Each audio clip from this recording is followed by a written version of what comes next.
Who do you think has the power to destroy your life in an instant? A rival? A stranger? No. The worst betrayals come from those you trust the most. The people you love, the ones who should protect you. What happens when the man you build a life with, the person you devoted yourself to, turns out to be your worst enemy? Welcome to AGS Stories, where true stories of betrayal, resilience, and justice come to life. Don't forget to subscribe to the channel, and let's dive into today's shocking story. The cold, sterile walls of the courtroom seemed to close in around me as I stood frozen, my heart pounding so hard I thought it might burst from my chest.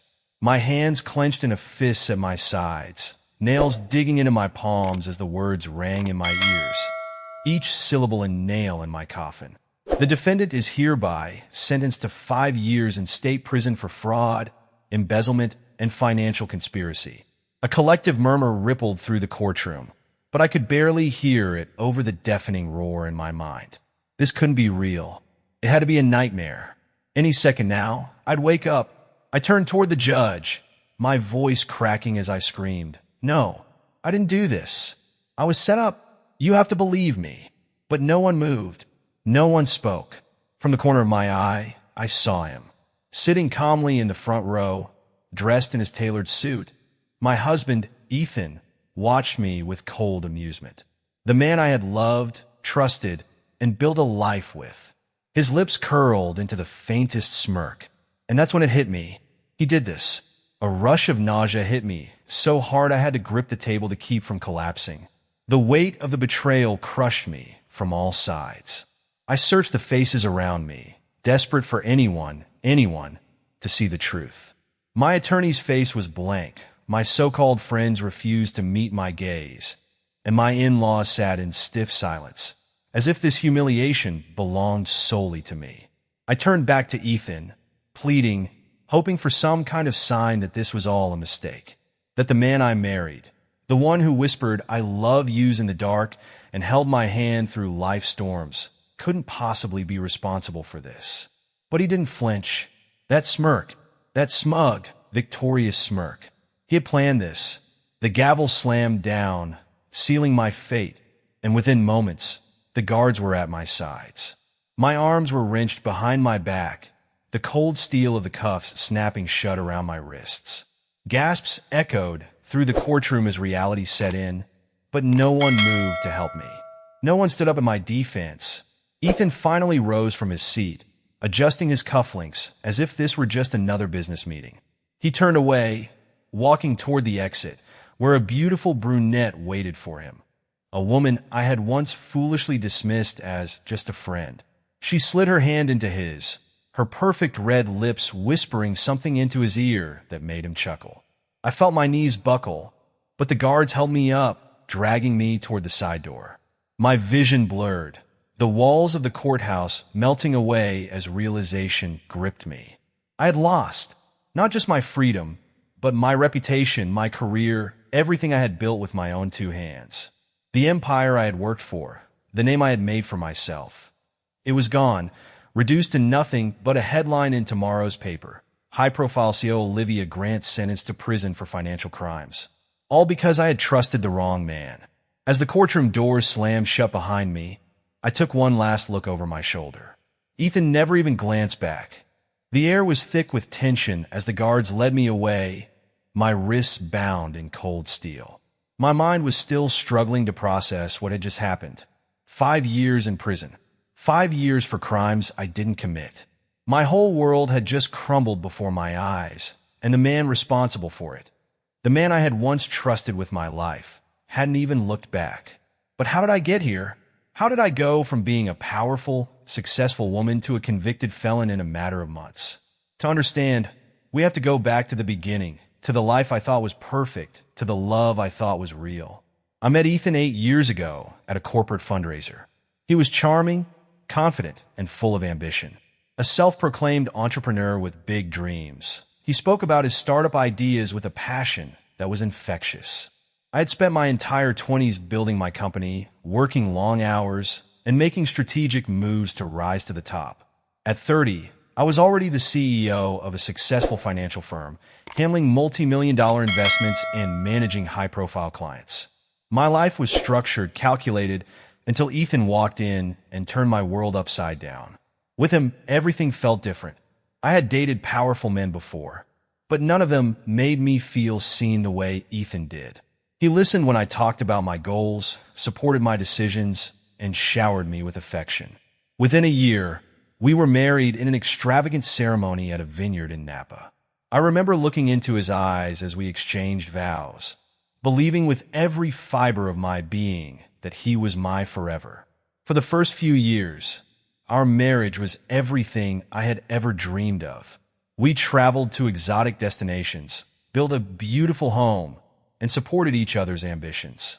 I funded Ethan's startup, believing in his vision and wanting to be the partner who helped him succeed. It didn't matter that he had failed in his previous ventures.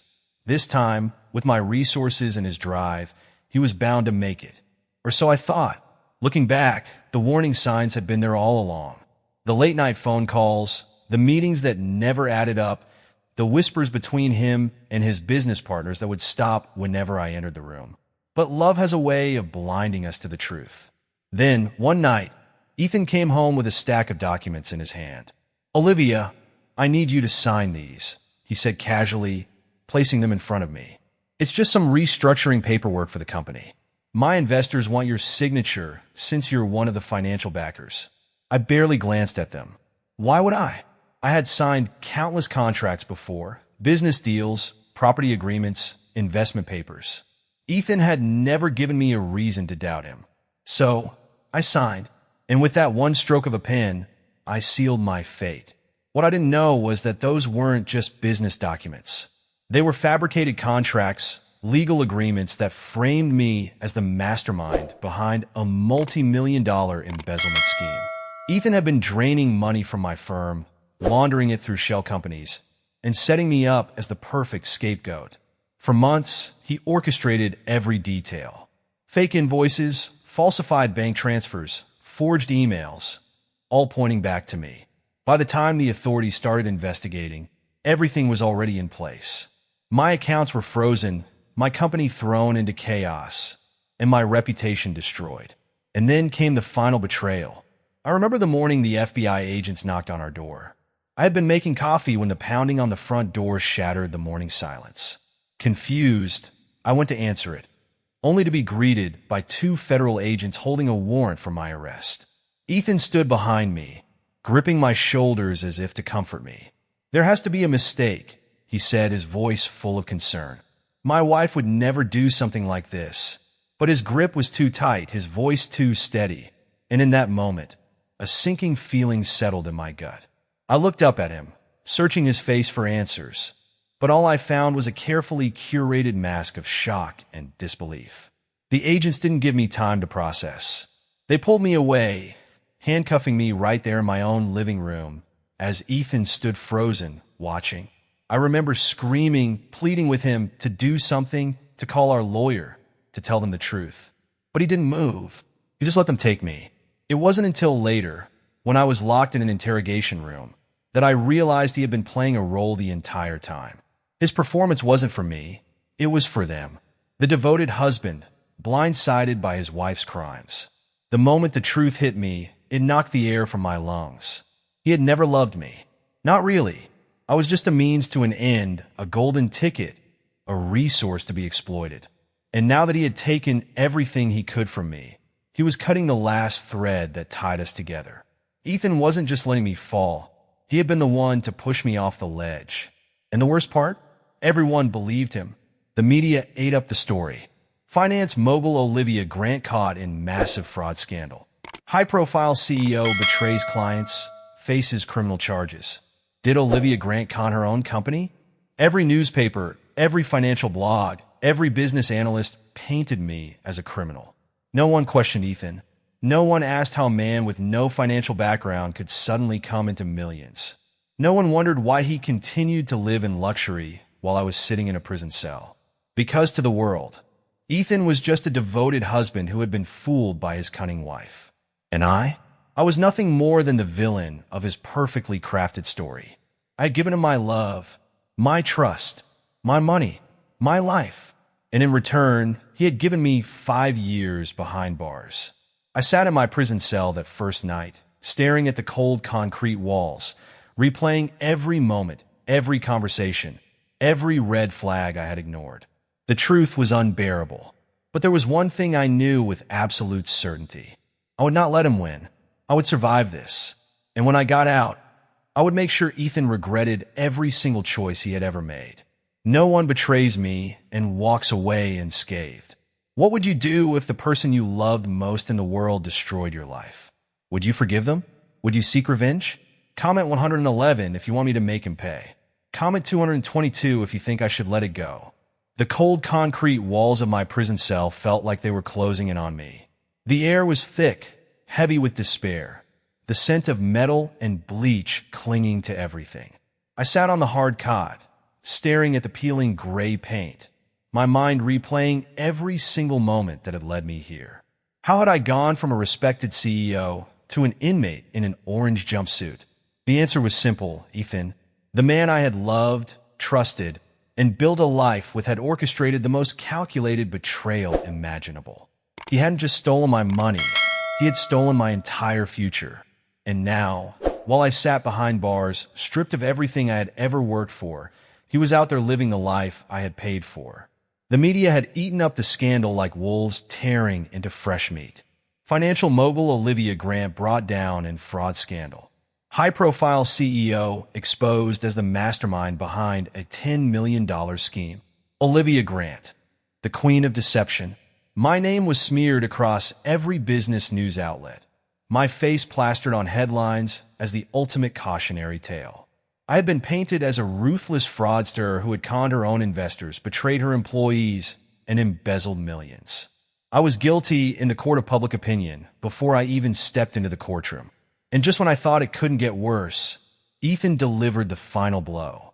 Exactly 2 weeks after my arrest, a neatly printed divorce petition arrived in my cell. No letter, no message, no explanation. Just a cold, emotionless document severing the last legal tie between us. The man who had vowed to love me through sickness and health, through good times and bad, hadn't even waited until my trial was over. He had already moved on. I didn't have to wait long to see who he had moved on with. Just a month later, as I was forced to scrub the grimy floors of the prison common area, I caught a glimpse of a newspaper lying on a table. And there he was, Ethan, smiling in a designer suit, his arm wrapped around a woman I recognized immediately. Samantha Hayes, the so-called business consultant who had spent years hanging around Ethan's startup, always laughing at his jokes, always looking at him just a little too long. I had dismissed her, thought nothing of her. That was my mistake. The headline read, "Power Couple. Ethan Grant and Samantha Hayes take the tech world by storm." I felt like I had been punched in the gut. While I was rotting in a cell, abandoned and disgraced, Ethan was thriving. He was wealthy, powerful, and deeply in love with the woman he had likely been sleeping with behind my back. He had taken everything from me and walked away without a scratch. I clenched my fists so tightly my nails bit into my skin. The anger was suffocating, searing through my veins like wildfire.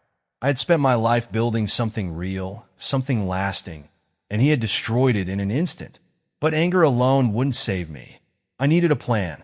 I needed to survive this place, keep my mind sharp, and find a way to take back everything Ethan had stolen. At first, prison had been unbearable. The other inmates didn't care that I had once been a high-profile CEO. To them, I was just another white-collar criminal who probably thought she was too good to be in there with them. I was met with hostility, cold glares, and the occasional shove in the cafeteria line. But I refused to be weak. I observed. I listened. I learned. I found allies where I least expected them. There was Maria, a woman in her 40s who had once been an accountant before a bad decision landed her behind bars. She had a sharp mind and an even sharper tongue, and she knew the ins and outs of financial crimes better than anyone. She taught me what to look for, how to trace money, and, most importantly, how to build a case from the inside. Then there was Angela, a former attorney who had been convicted of insider trading. She had lost her license, her career, and everything she had ever known. but she still had her knowledge. She taught me how to read legal loopholes, how to challenge fraudulent documents, and how to find the cracks in a case, even from a prison cell. Little by little, I pieced together the puzzle of my own downfall. Ethan had left behind breadcrumbs, tiny mistakes he had made in his desperation to ruin me. I just had to find them. I spent every spare moment studying my case, memorizing every financial transaction, every document, every signature. And that's when I saw it. A flaw. A single, glaring flaw in the paperwork that had sent me to prison. Ethan had been careful. He had forged my signature perfectly, covered his tracks meticulously. But he had overlooked one thing. In his rush to transfer funds, he had used an account that was still partially linked to his own business ventures. It wasn't enough to exonerate me. Not yet. But it was a thread, and if I pulled hard enough, the entire web of lies he had built would unravel. I just needed to get out of here first. The days turned into weeks. The weeks turned into months. And as the years passed, I stopped being afraid. I became harder, smarter, stronger. The guards stopped looking at me like I was fragile.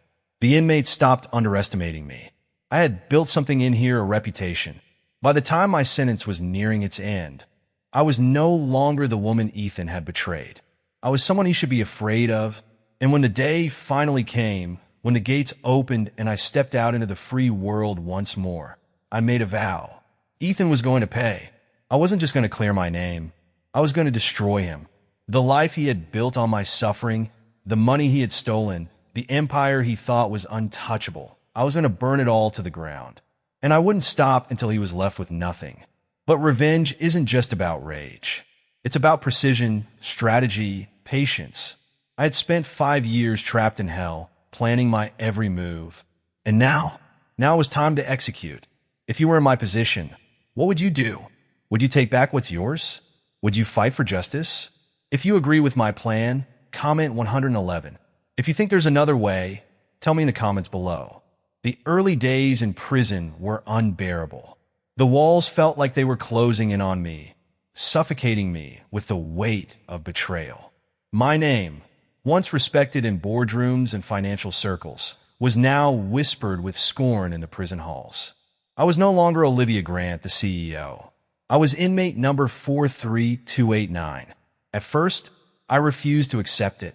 The reality of what Ethan had done, how perfectly he had orchestrated my downfall, was too painful to process. I barely ate, barely spoke. My mind replayed everything. His smile, his touch, the warmth in his voice when he told me he loved me. I had built a life with him, believed in him, supported him, and he had sold me out like a business deal. But one night, as I lay awake in my cot, staring at the cracked ceiling, a thought hit me. Ethan thought he had won. He thought I would fade away, wither in this place, become nothing. And that's when the shift happened. The grief, the self-pity, the disbelief, it all burned away, replaced by something sharper. Rage. I wouldn't let him win. I wouldn't become another one of his casualties. I would survive, and when I got out, I would make sure he regretted every second of his betrayal. But first, I had to learn the rules of survival. Prison wasn't just about confinement. It was a different world entirely. A place where weakness was exploited, where kindness was mistaken for vulnerability. If I wanted to make it out alive and in one piece, I had to become someone new. I studied the hierarchy, the unspoken rules.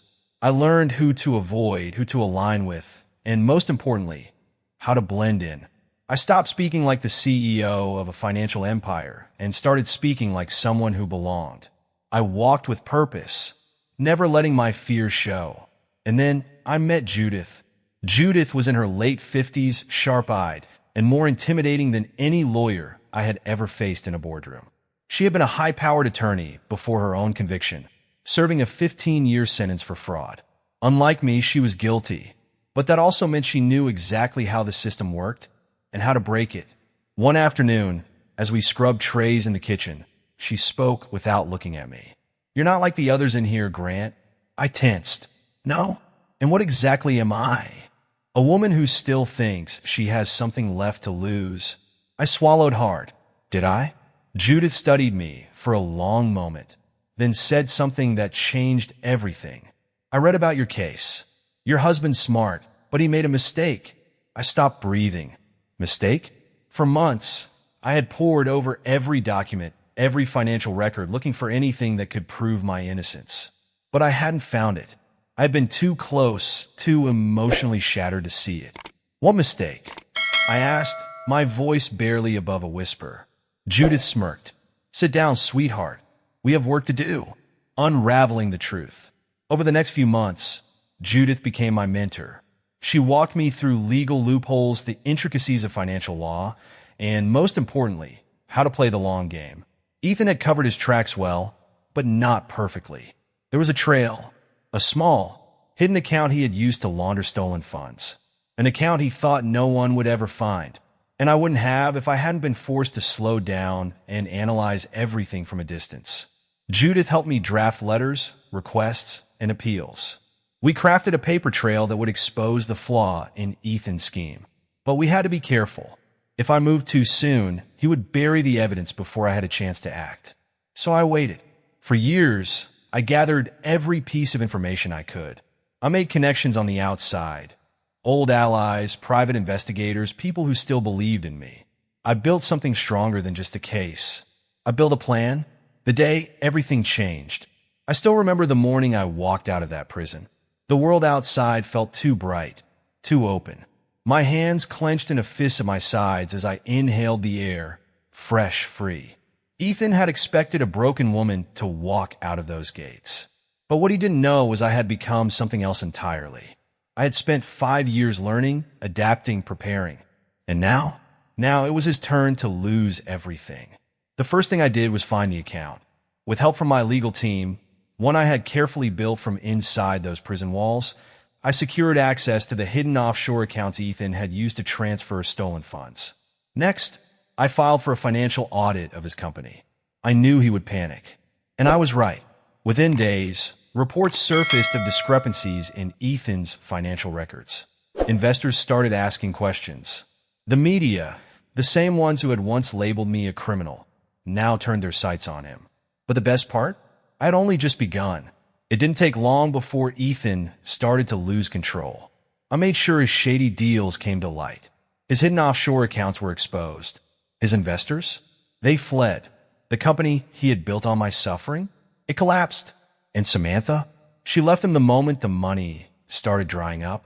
But I didn't stop there. I wanted him to feel the way I had felt. Helpless. Trapped. Betrayed. I sat in the courtroom. The same courtroom that had sentenced me to prison. As Ethan was led inside, his face pale, his suit slightly wrinkled, as if he hadn't slept in days. The irony was poetic. He barely looked at me as the charges were read out loud. Fraud, embezzlement, money laundering, everything he had once accused me of. Except this time, the evidence was real. His lawyer pleaded for a deal, for leniency, but the prosecution had one powerful weapon. Me. I testified against him, laying out every detail of his deception, every forged document, every stolen dollar. And when the verdict was finally read, I felt nothing but satisfaction. The defendant is hereby sentenced to 15 years in federal prison. The gavel hit the wood. Ethan's mouth fell open. 15 years. Not 5. 15. More than triple what I had suffered. Justice. As he was led away, his eyes finally met mine. He looked at me the way I had once looked at him, pleading, desperate, broken. I smiled, because in that moment he finally understood. I hadn't just won. I had destroyed him, and I would do it all again. Would you? Would you have stopped? Or would you have made sure they paid for everything? Comment 111 if you think he got what he deserved, or maybe even worse. Or tell me what you would have done differently. The gates of the prison swung open, and I stepped out into a world that felt both familiar and foreign. 5 years had passed. 5 years of suffocating walls, whispered threats, and sleepless nights spent planning my revenge. But now I was free, not free in the way Ethan had expected. He thought I would walk out of here broken, defeated, nothing but a shadow of the woman I once was. He was wrong. I had spent every single day of my imprisonment preparing for this moment. Ethan had taken everything from me. My name, my freedom, my future. But what he didn't realize was that he had also created something he could no longer control. I wasn't just back. I was coming for him. I didn't return to my old life. Not yet. That was the first mistake Ethan had made. He thought I would crawl back, desperate to reclaim what I had lost. But I didn't want my old life. I wanted revenge. I left the city, changed my appearance, new hair, new name, new identity, and began working in the shadows. The world still believed I was guilty. They saw me as the disgraced CEO who had stolen millions and paid the price. That worked in my favor, because while Ethan had moved on, basking in his wealth, he wasn't watching his back. He had no idea that I was already pulling the strings. Ethan had everything. His tech empire had flourished. The business, once struggling under his leadership, had suddenly skyrocketed in success, thanks to the money he stole from me. He lived in a penthouse overlooking the city, attended by staff who catered to his every need. Expensive cars, exclusive parties, a perfect new wife draped in diamonds and designer gowns. Samantha, the woman who had likely been his mistress long before he signed my life away. She stood beside him at every event, her hands wrapped around his arm, completely unaware of the storm that was about to hit them both. Ethan was arrogant, but he wasn't stupid. If I went after him directly, he'd see it coming. So I didn't. I started with his inner circle. The people who had helped him frame me, the ones who knew the truth but stayed silent because it benefited them. I reached out to them anonymously. A well-placed rumor here, a cryptic message there. I fed them small doses of paranoia, making them wonder if the past was about to catch up with them. Then, I gave them a choice, turn on Ethan or go down with him. Money is a powerful motivator, but fear? Fear is even stronger. And fear was exactly what I gave them. Once his allies started to break, it was easy to crack his empire wide open. One by one, his most trusted employees turned against him. They fed me financial records, fraudulent transactions, internal memos, everything I needed to build my case and destroy him from the inside out. And then I made my presence known. Not publicly. Not yet. I wanted Ethan to feel it first.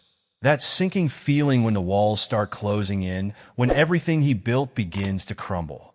The first blow came when his largest investor pulled out of a $50 million deal because of an anonymous tip exposing fraud within his company. The second came when a journalist started investigating him, digging into his sudden rise to wealth after my conviction. And the third, that one was personal.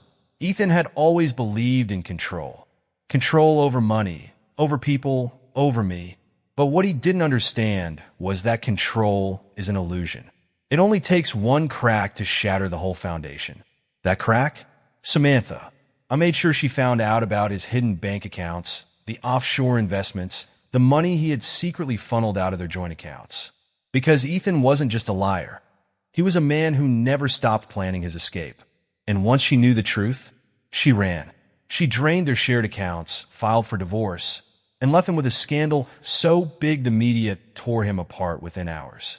His perfect wife, his perfect life, his perfect lie, all of it gone. By the time Ethan realized who was behind it all, it was too late. His business was collapsing. His investors had abandoned him. The authorities were investigating him for financial crimes. And so, he came to me. I was waiting. He looked different, hollowed out, desperate. A man who had finally felt what it was like to lose everything. I expected anger when he saw me. Instead, I saw fear. "Olivia," he said, voice raw, "please." I let the silence stretch. I wanted him to feel every second of it. The weight of his betrayal, the price of his choices. "Please," he repeated. I didn't mean for it to happen like this. We can fix this. We can work together, just like before." I almost laughed. Just like before? I stepped closer, lowering my voice. "You stole my life, my freedom, my future. And you think you can just ask for forgiveness?" His hands trembled. "I made a mistake," he whispered. "I never wanted to hurt you." I smiled then. "You didn't just hurt me, Ethan. You created me." The man standing in front of me wasn't the same arrogant, untouchable villain who had once thrown me to the wolves. He was a broken, defeated fraud, just like I had once been. And I felt nothing for him. No love, no hate, nothing. Because I had already won. He knew it. I knew it. And when the authorities came to arrest him for fraud, embezzlement, and conspiracy, when he was led away in handcuffs, just like I had been 5 years ago, I didn't even watch him go. Because Ethan was no longer my problem. I had taken back my life, and this time, I wasn't going to waste a single second of it. Would you have done the same? Would you have made them pay? Or would you have walked away? Comment 111 if you think he got exactly what he deserved. Or maybe even worse. Or tell me what you would have done differently. The courtroom was silent, except for the rhythmic ticking of the clock on the far wall. A sea of faces turned toward the defendant's table, where Ethan Grant sat, pale and trembling, his once confident demeanor shattered. The same man who had stood in this very position 5 years ago, smirking as I was led away in handcuffs, was now the one waiting for his own sentencing. And I was the one watching, not as a victim, not as the woman he had betrayed, but as the architect of his downfall. I had spent years planning this moment, and now justice was finally being served. The judge cleared his throat, shuffling the papers in front of him. The weight of what he was about to say hung heavy in the air. Ethan Grant, you have been found guilty on multiple counts of fraud, embezzlement, and financial conspiracy. The evidence presented against you is overwhelming, leaving no doubt as to your involvement in these crimes. Therefore, this court sentences you to— the gavel came down, sealing his fate. 10 years in federal prison. A collective gasp rippled through the courtroom. Ethan's attorney, who had fought desperately to reduce his sentence, sat motionless, the defeat clear on his face. But Ethan? He snapped. No! His voice rang out, wild, panicked. No, this isn't happening. He shot up from his seat, his hands gripping the table as if he could physically hold onto his freedom. His eyes darted around, searching for someone, anyone, who might save him. And then his gaze locked onto me. For the first time, he truly saw me, not as the naive woman he had manipulated, not as the disposable pawn he had thrown away, but as the one person who had outplayed him at his own game. Olivia, he shouted, his voice raw, desperate. I loved you. You know I did. Why are you doing this? Why won't you forgive me? I stood there, calm, steady, completely unaffected by his words. I had waited for this moment, not just for justice, but for clarity. I had wondered for so many nights in that prison cell if I would feel satisfied when this day finally came. Would I still be angry? Would I still ache for the life he stole from me? But now, standing here, watching the man who had once destroyed me crumble under the weight of his own destruction, I felt nothing. I stepped forward, closing the distance between us. His eyes pleaded with mine, searching for some trace of the Olivia he used to control. But that woman? She was gone. I leaned in slightly, my voice soft, yet unwavering. I am not the fool you once knew, Ethan. His breath hitched. He knew then. He knew that I had won. That nothing he could say, no last-minute attempt to manipulate me, would ever work again. I turned away, walking past him as the guards moved in. His shouts became frantic, more unhinged. Olivia, you can't just walk away from this. You can't. But I did, without hesitation, without regret, without looking back. As I stepped out of the courthouse, the first rays of the afternoon sun warmed my skin. The city buzzed with life around me, people moving, talking, laughing, oblivious to the battle that had just ended behind me. I inhaled deeply, the air lighter than it had ever felt before. For the first time in years, I was free, not just from prison, not just from Ethan, but from the weight of everything he had done to me. I had spent so long chasing revenge, thinking that when this moment came, it would define me, that I would finally feel whole. But standing here, in the midst of it all, I realized something even more powerful. I was more than what happened to me. I had survived. I had fought. And now I was finally ready to start living. I didn't return to my old life. That chapter was closed. The name Olivia Grant would always be tied to scandal, to headlines, to the whispers of those who had once judged me without knowing the truth. I didn't need their validation. I built something new, a business under a different name, a life without the shadows of the past clinging to me. I traveled. I met new people, people who saw me for who I was, not for the story the media had spun. And I never let anyone control me again. The years passed and I thrived. Ethan, on the other hand, he faded into obscurity. His name became nothing more than a cautionary tale. The once powerful entrepreneur who had flown too close to the sun and plummeted into darkness. And when his 10 years were up, I didn't care, because by then I had moved so far beyond him that his existence was nothing more than a distant memory. And that, in the end, was the greatest revenge of all. If you were in my shoes, would you have let him suffer the same fate? Would you have stopped at justice? Or would you have made him pay even more? Comment 111 if you think he got exactly what he deserved, or maybe even worse. Or tell me, would you have gone even further?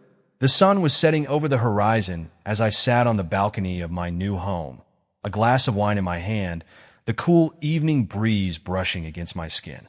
For the first time in years, I felt at peace. Ethan was gone. His 10-year prison sentence ensured that he would never rise again, never manipulate, never steal from anyone the way he had stolen from me. The empire he had built on my suffering was reduced to nothing but a cautionary tale, a whisper in the business world about what happens to those who build their success on deceit. But that wasn't the victory. Not really, because the greatest revenge was not in his downfall. It was in my rise. I could have tried to reclaim my old life, clear my name in the media, fight to get back everything that had been taken from me. But why would I want to return to a past that no longer served me? Instead, I built something new. I started a company under a different name, working with people who truly believed in integrity, in resilience, in rising above the ashes of betrayal. I handpicked my team, not just for their skills, but for their loyalty, their honesty. This time, there were no illusions, no blind trust, no room for deception.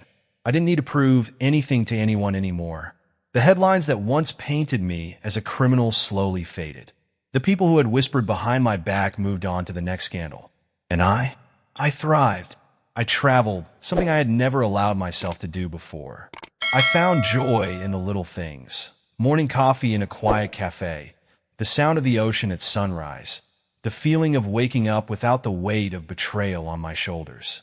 For years, I had lived with the burden of what Ethan had done to me. I had thought that I could only heal once I had destroyed him. And yet, as time passed, I realized something far more powerful. I had never truly been free, not even before he betrayed me. I had been shackled by ambition, by the relentless pursuit of success, by the idea that my worth was tied to my career, my status, my achievements.